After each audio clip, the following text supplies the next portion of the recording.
Andhra Pradesh non gazetted ఉద్యోగుల సంఘం నూతన భవనాన్ని ఎమ్మెల్యే బాలినేని శ్రీనివాసరెడ్డి, ఎంపీ మాగుంట శ్రీనివాసరెడ్డి గురువారం ప్రారంభించారు.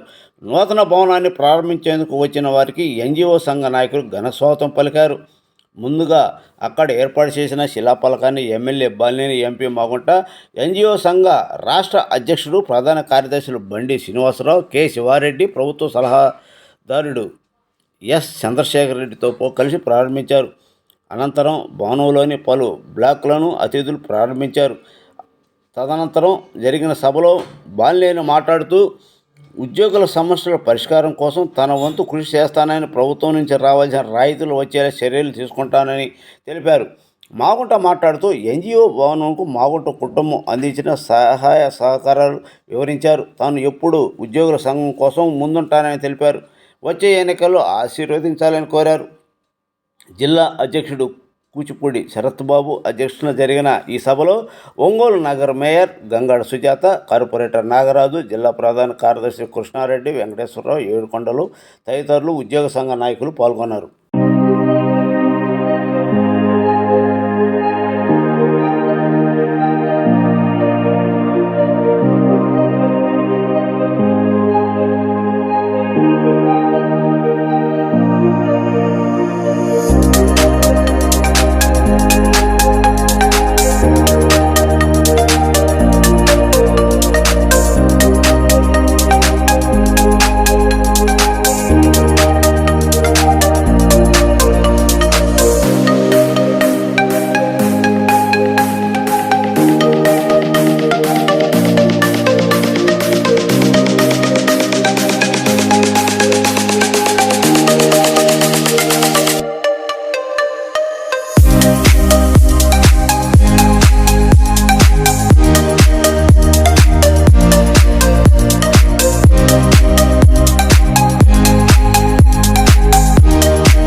వేదిక రంగించి ఉన్న ఏపీ ఎన్జిఓస్ అసోసియేషన్ రాష్ట్ర అధ్యక్షులు సోదరులు శ్రీ బండి శ్రీనివాసరావు గారికి, మేయర్ గారు నంగాడ సుజాత గారికి, కార్పొరేటర్ నాగరాజ్ గారికి, అదేవిధంగా పెద్దలు general secretary AP NGO association K Sivareddy గారికి, సోదరులు కృష్ణారెడ్డి గారికి, ప్రభుత్వ సలహాదారులు చంద్రశేఖర్ రెడ్డి గారికి, పురుషోత్తం నాయుడు గారికి, వేదిక నుంచి ఉన్న ఇతర ఆఫీస్ బేరర్స్ అందరికీ కూడా, ముఖ్యంగా ఈరోజు ఇక్కడికి ఇంత పెద్ద ఎత్తున సంతోషమైన వాతావరణంలో ఇక్కడికి వచ్చేస్తున్న ఎన్జిఓ సోదరి మండలందరికీ బాగుంటే కుటుంబం ప్రత్యేకంగా మీకు నమస్కారాలు తెలుపుతున్నాను.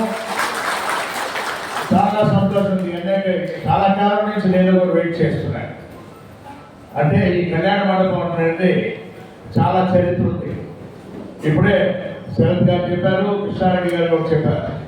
1991 సంవత్సరంలో మా అన్నగారు కీర్తిశేషులు బాగుడు సుబ్రహ్మరెడ్డి గారు ఎంపికైన తర్వాత అప్పటి ప్రెసిడెంట్ గారు గుర్తులేదు, వారు మొదటిగా ఏంటంటే కూర్చుంటున్నారు.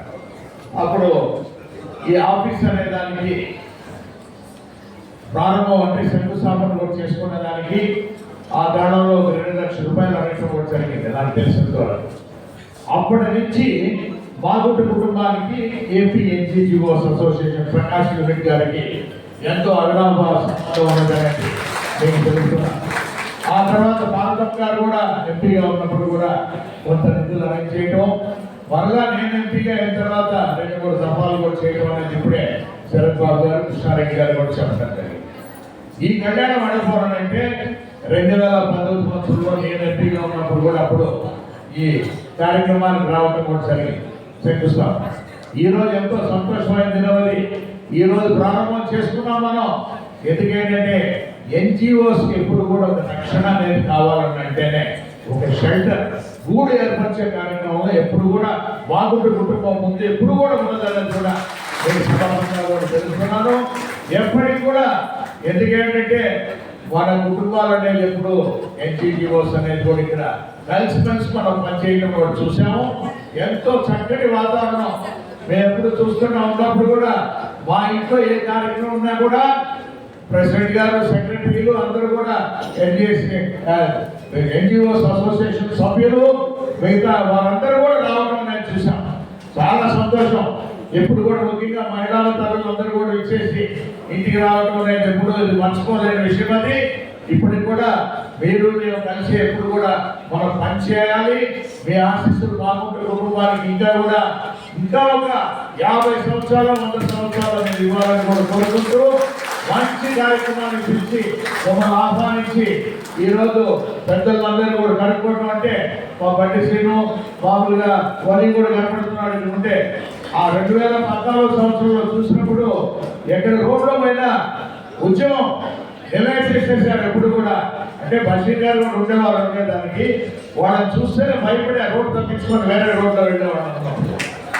అటువంటి సిన్సియర్ ఆఫీసర్స్ వాళ్ళు ఎప్పుడు వాళ్ళకి అంటే బండి శ్రీనివాసరావు గారు రిటైర్మెంట్ అనేది రిపోర్ట్ చేసేందుకు కొంత కష్టం ఉన్నా కూడా ఆయన వచ్చి మాతోనే ఉంటాడు కాబట్టి ఒంగోలులోనే అదొక సంతోషం అని కూడా మేము ఆనందంగా భావిస్తూ మిమ్మల్ని ఈరోజు ఇటువంటి కార్యక్రమానికి ప్రత్యేకంగా శరత్ బాబు గారు అయితే దీనిని ఎట్టి పరిస్థితుల్లో పూర్తి చేయాలనేది వారి లక్షణానికి వారు తలపెట్టినట్టు శరత్ బాబు గారు, కృష్ణారెడ్డి గారు, వారి కార్యవర్గ సభ్యులందరూ కూడా మరొకసారి మాగుంట కూడా వెళ్తామన్న వారందరినీ కూడా వారికి ధన్యవాదాలు తెలుపుకుంటూ సెలవు తీసుకుంటున్నాం. జై హింద్.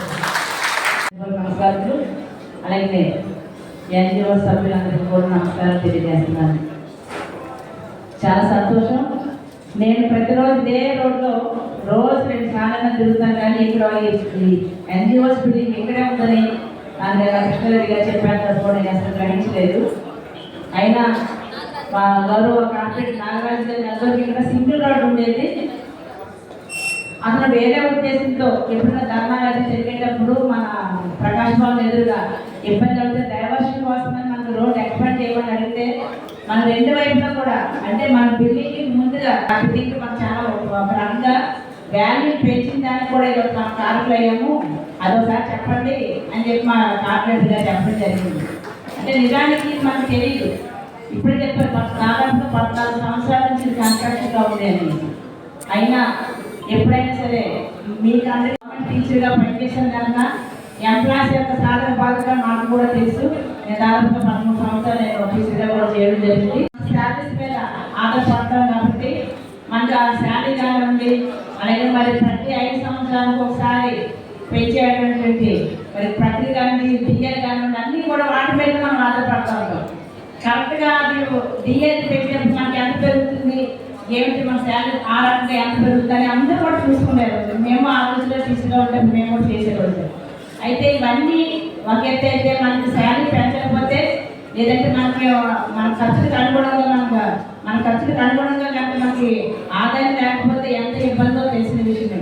అయినా ప్రభుత్వాలు ఏ ప్రభుత్వం అయినా సరే మన కోసము అంటే ప్రతి ఒక్కరికి కూడా ఈ రోజున మరి పేదపడు 15 వర్గాల వాళ్ళకి ఎన్ని దాదాపుగా మరి 2,55,000 కోట్ల రూపాయలు ఇచ్చిన ప్రభుత్వాలు ఈరోజు మనకి ఎంప్లాయీస్ ఎందుకు అంత చిన్న చూస్తారని అందరూ అనుకుంటున్నారు.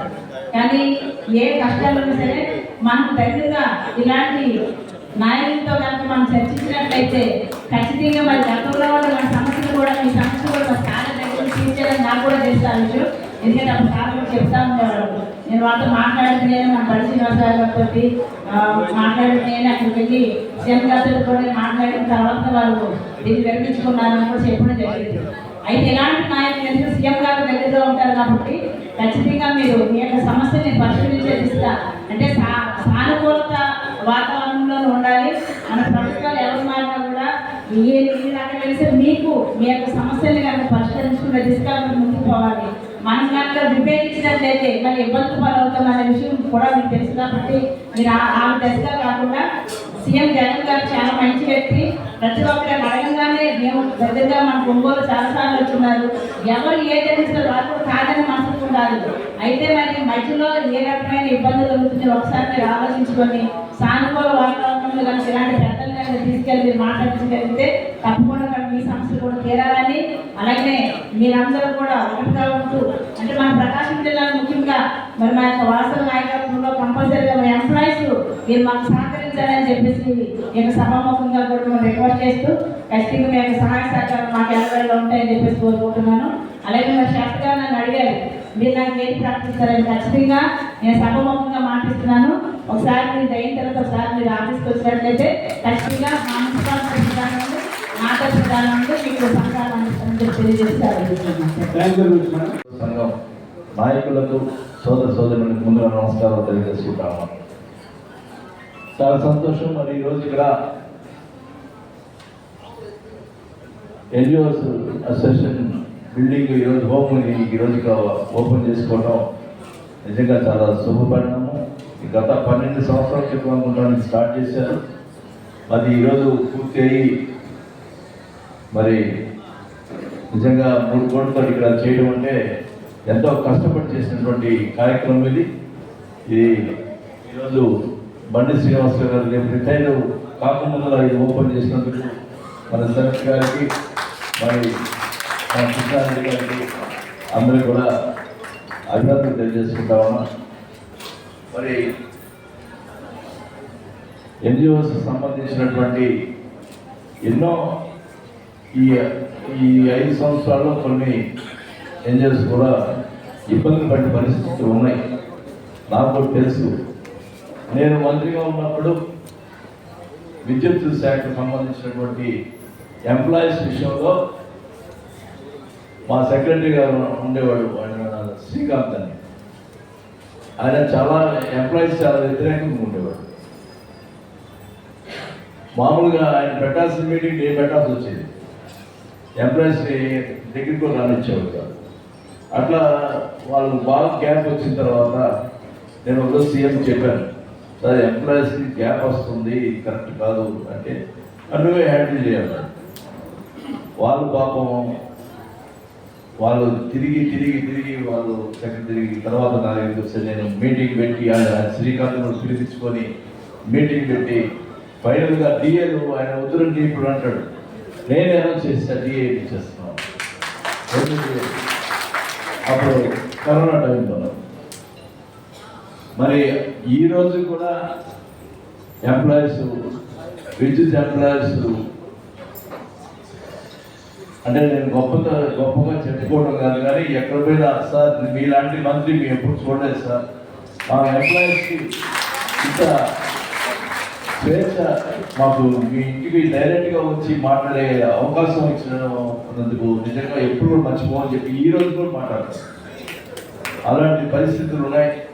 ఇది అప్పుడు గతంలో మైండ్స్ మినిస్టర్ చేసినప్పుడు కూడా ఇప్పుడు కూడా ఆఫీసులు కానీ ఎంప్లాయీస్ ఎవ్వరు కూడా అంత గౌరవిస్తారు. ఫోన్ చేస్తే ఇమీడియట్గా పనిచేసే పరిస్థితి ఈరోజు నేను తెచ్చుకున్నాను కూడా తెలియజేస్తున్నాను.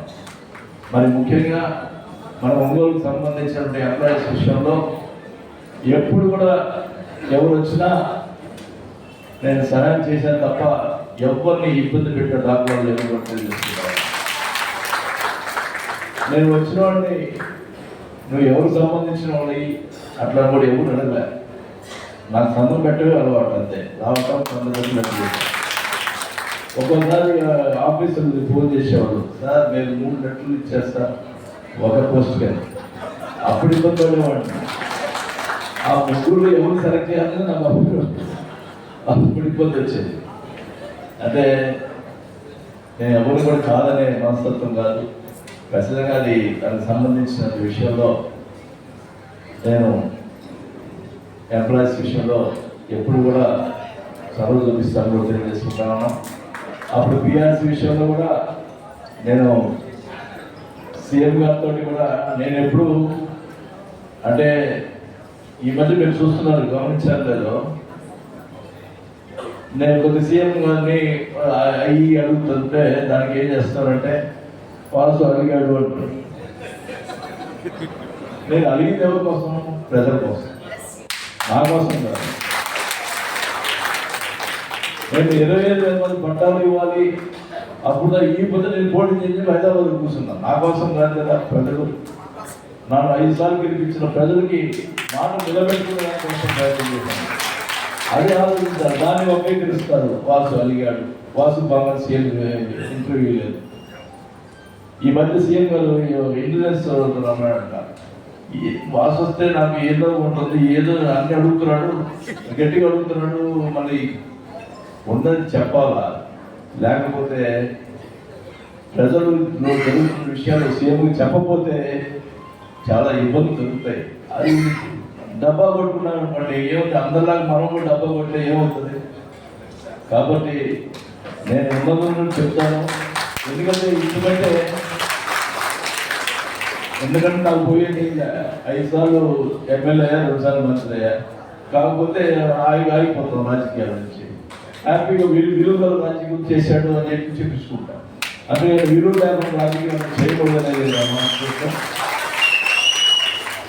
నేను ఈ మధ్య అంటే మీరు ఎవరు అడగకపోయినా కూడా అడుగుతున్నాను సీఎం గారు అప్పుడప్పుడు, సార్ ఎంప్లాయీస్ మన మీద వ్యతిరేకంగా ఉన్నారు, వాళ్ళు చేయాల్సింది చేయాలి కదా అంటే ధనంజయ గారు చూస్తారు, ధనంజయ చూసి ఏం వాసాన్ని చెప్తున్నాను సార్ మనం చేస్తున్నాం అన్నట్టు.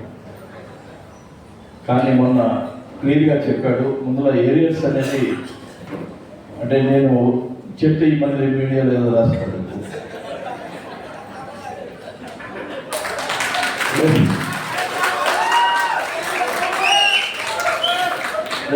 సీఎం గారు ఏది వాసు అనౌన్స్ చేశాను అంటే మొన్న అడిగితే మేము సీఎం గారు పర్టికులర్గా మీ విషయం మీద ఢిల్లీ పోయి మోడీ గారిని కలిసి డబ్బులు రావాల్సిన GST డబ్బులు రావాల్సిన డబ్బుల కోసం పోయారు. ఆ డబ్బులు కూడా వస్తున్నాయి. మీ ఏరియాస్ అన్ని కూడా దాదాపు ఇందాక మన డబ్బులు ఖచ్చితంగా వస్తున్నాయని కూడా తెలియజేస్తున్నాను. అంటే నేను అబద్ధాలు చెప్పను, ఉన్న విషయం చెప్తున్నాను. నేను అన్ని కనుక్కొని చెప్పాను, అవి వస్తున్నాయి.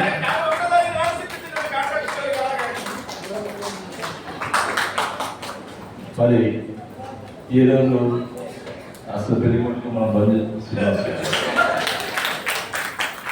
అది ఇప్పుడు కాదు, నాకు 10 సంవత్సరాల నుంచి ఎనలేని అనుబంధం ఉంది. ఎప్పుడు కూడా ఆయన విషయంలో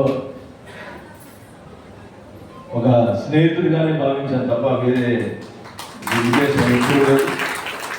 నేనైతే ఒకటి చెప్తా ఉన్నాను, గతంలో టీడీపీ టైంలో కొంచెం రాష్ట్ర అధ్యక్షుడిని ఎమ్మెల్సీ చేశారు. ఐడియా ఉంది మీకు గారు అశోక్. కానీ వాళ్ళు ఎవరైనా ఒక ఎమ్మెల్సీ ఇచ్చినప్పుడు ఎన్జిఓ సంఘం వాళ్ళు చేసిన అసలు అధ్యక్షులు చేసిన వాళ్ళ ప్రాబ్లమ్స్ని గట్టిగా ఎమ్మెల్సీ గారు ఫేస్ చేయాలా. పోటీ ఎమ్మెల్సీ తీసుకోండి, మీ వల్ల ఎమ్మెల్సీ అయ్యాడు అది గుర్తుపెట్టుకోవాలి. ఇప్పుడు శ్రీనివాసరావు కూడా ఎమ్మెల్సీ అయితే మీ వల్ల అయ్యాడు గుర్తుపెట్టుకోవాలి. మీకోసం పోరాడాలి. నేను శ్రీనివాసరావు కోసం చేసిన పోరాడతా ఎమ్మెల్సీ ఖచ్చితంగా. కానీ ఇచ్చిన తర్వాత కాంప్రమైజ్ కాకూడదు, మీకోసం పోరాడాలి. ఆ మాట శ్రీనివాసరావు ఇవ్వాలి. పోరాటం ఉండాలి. పోరాటం ఏం సాధించుకోవాలి. ఎప్పుడైనా అడగంది అమ్మాయిని కూడా అన్నం పెట్టదని మనం గట్టిగా మాట్లాడాలా, అవసరం చేసుకోవాలా. ఒక్కోసారి సర్దుకోవాలి. నేను కూడా అప్పుడప్పుడు ఒక్కోసారి సర్దుకోబోతుంటాను. చాలా ఇబ్బంది పడుతున్నాను.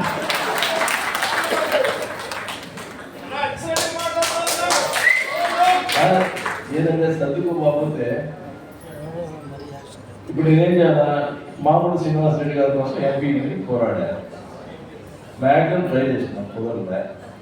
నేను సర్దుకోపోకుండా శ్రీనివాస్ రెడ్డి గారితో టీవీకి పోవాలా చెప్పండి. అది ఈరోజు నాకు పెద్ద ఇదైపోయింది. ఇప్పుడు రేపు ఏమో ఫోటోలు వస్తాయి. ఎంపీ గారు ఈరోజు రిజైన్ చేశారు పొద్దున్న పార్టీకి. ఇద్దరు పక్కన కూర్చున్నాం, ఇద్దరు వాటేసుకున్నాం. రేపు ఏమని రాస్తారు, ఆయన రిజైన్ చేసిన తర్వాత కూడా ఇద్దరు కలిసి చేశారు అంటే వీళ్ళిద్దరు మధ్యలో ఏదో ఉంది, రేపు ఒక్కొక్కరు చేసుకుంటారు అని రాస్తారు. నాకు తెలుసు. అది బయట కొంత డిస్కషన్ కూడా జరుగుతుంది. ఏది జరిగినా మనం చిత్తశుద్ధిలో ఉన్నప్పుడు ఎవడిని మాట్లాడుతున్నా మనం భయపడాల్సిన పని లేదు. ఒకటే చెప్తాను, నేను పార్టీలో ఉన్నాం. ఒక పార్టీలో వాళ్ళకి ద్రోహం చేసి పక్క పార్టీలో వాళ్ళకి చేసే మనస్తత్వం మట్టి నాది కాదు. రాజశేఖర్ గారు అట్లే చెప్పారు. ఒక 180 మంది ఎమ్మెల్యేల ముందు రాజశేఖర రెడ్డి గారు ఒకరోజు మాకు చెప్పిన ఏంటంటే, ఆయన 1994లో ఆయనకి కొన్ని ముఖ్యమంత్రి ఇవ్వలేదనే ఉద్దేశంతో 1994లో కడప జిల్లాలో ఉన్నటువంటి క్యాండిడేట్ని ఎలక్షన్స్లో కాంగ్రెస్ పార్టీ క్యాండిడేట్కి వ్యతిరేకంగా పనిచేయించి ఓడించాడు. వాస్తవంగా ఆయన ఒప్పుకున్నాడు. ఒక సీఎంగా ఒప్పుకున్నాడు. ఆయన 180 మంది ఎమ్మెల్యేలు సిఎల్పి మీటింగ్లో నేను అలా చేశాను. ఆ చేసిన దానివల్ల నేను అది సరిదిద్దుకునేదానికి నాకు 8 సంవత్సరాలు పట్టింది. పార్టీలో క్యాడర్ అన్ని మళ్ళా లాక్కునేదానికి. ఒకసారి వాళ్ళకి అప్పచెప్పిన తర్వాత మళ్ళీ వెనక్కి లాక్కడం కష్టం అవుతుంది. కాబట్టి నేను చేసిన తప్పు ఎవరు చేయొద్దు. పార్టీలో ఉంటే పార్టీకే చేయండి తప్ప పార్టీ లేనప్పుడు బయటకు చేయలేదు. ఆ మాట ఎప్పుడు నా బుద్ధిలో ఉంటుంది. ఆయన మనసు నాకు ఎంత శత్రువైనా కానీ పార్టీ బట్టి ద్రోహం చేయలేము. ఎవరైనా గెలవాలని చెప్పి కోరుకుంటారు పార్టీలో వాళ్ళని. అందరూ కూడా ఎవరైనా ఉంటే ఒక విషయంలో ఉండాలా. ఎవరుంటే ధైర్యం ఉంటే పార్టీ అవతల పోయి పోటీ చేయి. అంతేగాని పార్టీలో ఉండి పార్టీకి అన్యాయం చేయకూడదనేది రాజశేఖర్ గారు నాకు చెప్పింది. ఆయన చెప్పింది నాకు 2 అదొకటి చెప్పాడు. ఎప్పుడు కూడా పిలిచి ఎదిగే కొద్ది ఉదిగి ముందు చెప్పడం రాజశేఖర్ గారు చెప్పిన మాట. ఆ మాట ఎప్పుడు కూడా నేను మనసులో పెట్టుకుంటాను. ఈ రోజుకి కూడా ఎస్సీ విషయానికి తారతంగా కూడా నా బెడ్రూమ్ వచ్చి నేను పనుకున్న బెడ్రూమ్ చూసుకుంటాను. అది చాలా మంది అంటుంటారు, మీ భార్య చాలా ఓడిపోయారు, లేకపోతే నువ్వు చేసిన పని ఏంది ఆ బెడ్రూమ్ తీసుకొచ్చి కూర్చోబెట్టలేదండి. అంటే ఒక్కొక్కరికి ఒక అదృష్టం. అటువంటి భార్య దొరకడం కూడా నా అదృష్టం. మరి అది అలవాటు అయిపోయింది. ఇప్పుడు మళ్ళీ మార్చు అలవాటు నా వల్ల కాదు. అది ఇంకా లాస్ట్ టైం పోటీ చేస్తాను కాబట్టి మీ అందరి ఆశీస్సులు నాకు కావాలని చెప్పి కూడా నేను కోరుకుంటాను. మీ ఆశీస్సులు అందరూ కావాలి. మీరు ఖచ్చితంగా కూడా నేను చేయాల్సిన విషయాలు ఏదన్నా కూడా ఆ త్వరలో సీఎం గారికి తెలియజేయడం జరుగుతుంది. నేనైతే ఓపెన్గా చెప్తాను సీఎం గారికి, ఖచ్చితంగా సీఎం గారు మరి కొంత మీ మధ్య జరిగింది చర్చలో కూడా కొంత ఎంప్లాయీస్కి కొంత మనం సరిగ్గా కొంత చేయలేకపోయాం, ఖచ్చితంగా మనం చేద్దామని చెప్పి సీఎం గారు ఆల్రెడీ మనం మాట్లాడటం జరిగింది. ఖచ్చితంగా ఎంప్లాయీస్కి ఖచ్చితంగా మంచి జరుగుతుంది తీసారని కూడా తెలియజేసుకుంటా ఉన్నాం.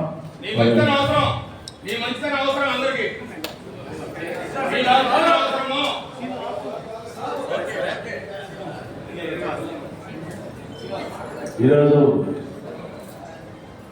మరి ఇందాక మన శరత్ గారు అడిగారు కరెంటు గ్యారెంటీ అని పెడితే శ్రీనివాసరావు స్పందించలేదు, 1 లక్ష రూపాయలు స్పందించాడు. ఆ కరెంట్ బిల్లు ఇష్టానికి రేపు కట్టేసి 2 లక్షలు.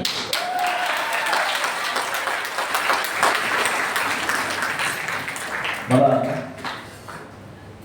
కృష్ణారెడ్డి గుర్తుకొచ్చి మా కృష్ణారెడ్డి గుర్తుకొచ్చి చెప్పాలి, నేనంత సెన్సిటివ్, ఆయన అంత సెన్సిటివ్. నాకు దొరికిన ఉంటాను లేదు ఏమంటే అంటే లేని ఏమంటే బాధపడతాను, చాలా ఎమోషనల్ ఫీల్ అవుతాను.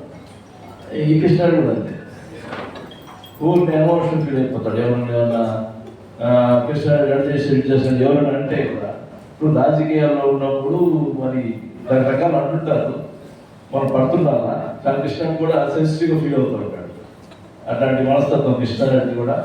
మరి కృష్ణారెడ్డి నాకు చేసిన సేవలు నేను ఎప్పుడు కూడా మర్చిపోవాలని కూడా ఈ సభ తెలియజేస్తున్నాను. ఈరోజు ఇంత ఈ బిల్డింగ్ ఓపెన్ చేసేదానికి మీరందరూ కూడా కన్స్ట్రక్ట్ చేసినటువంటి శరత్ గారికి, ముఖ్యంగా మా సోదరుడు బండి శ్రీనివాసరావు గారికి కృతజ్ఞతలు తెలియజేసుకుంటూ ఆ భగవంతుడు బండి శ్రీనివాసరావు గారిని ఇంకా ఈ రిటైర్డ్ అయిన తర్వాత పైకి తీసుకోవాలి, ఒక మంచి స్థాయికి తీసుకెళ్ళడానికి ఆ భగవంతుడు కూడా ముందర భగవంతుడు సంకల్పం అనేది ఎవరు ఏం చేయలేదు. ఒక్కొక్కరికి మనం ఎన్ని చేయాలని కూడా ప్రయత్నం చేసినా జరగకుండా పోతాయి, కానీ భగవంతుడు కూడా రాసి పెట్టుకున్నాడు. ఏదైనా ఆ రాత రాసి ఉన్నాడని చెప్పి అనుకుంటాము. ఆ బ్రహ్మరాజు రాసిపోయి అందరూ కూడా మరి రేపు రిటైర్డ్ అవుతున్నటువంటి బండి శ్రీనివాసరావు గారిని అందరూ కూడా మనం సన్మానించుకున్నాం. ఆ సన్మాన కార్యక్రమం చెప్తే ఆ రోజు నేను కూడా వస్తాను. ఆ రోజు ఆ సన్మానం కార్యక్రమం జరిగేటటువంటి కార్యక్రమాన్ని అంతా కూడా నా డబ్బుతో చేస్తాను. భోజనాలు మరి ఎప్పుడో డేట్ ఫిక్స్ చేస్తే ఆ కార్యక్రమం కృష్ణారెడ్డి చూస్తాడు. శరత్ మరి ఈరోజు ఈ కార్యక్రమానికి ఇక్కడ పలు జిల్లాల నుంచి వచ్చినటువంటి అధ్యక్షులకి, కార్యదర్శులకి, అలాగే మా ప్రకాశం జిల్లా అసోసియేషన్ ఎన్జిఓస్ అందరూ కూడా చేతులకి నమస్కారం తెలియజేసుకుంటూ, మళ్ళా మీరందరూ కూడా ఒక్కసారి దొరకదు కాబట్టి చివరిసారిగా పోటీ చేస్తున్నారు. నన్ను మీరందరూ కూడా ఆదరించాలని తెలియజేసుకుంటూ సెలవు తీసుకున్నాను.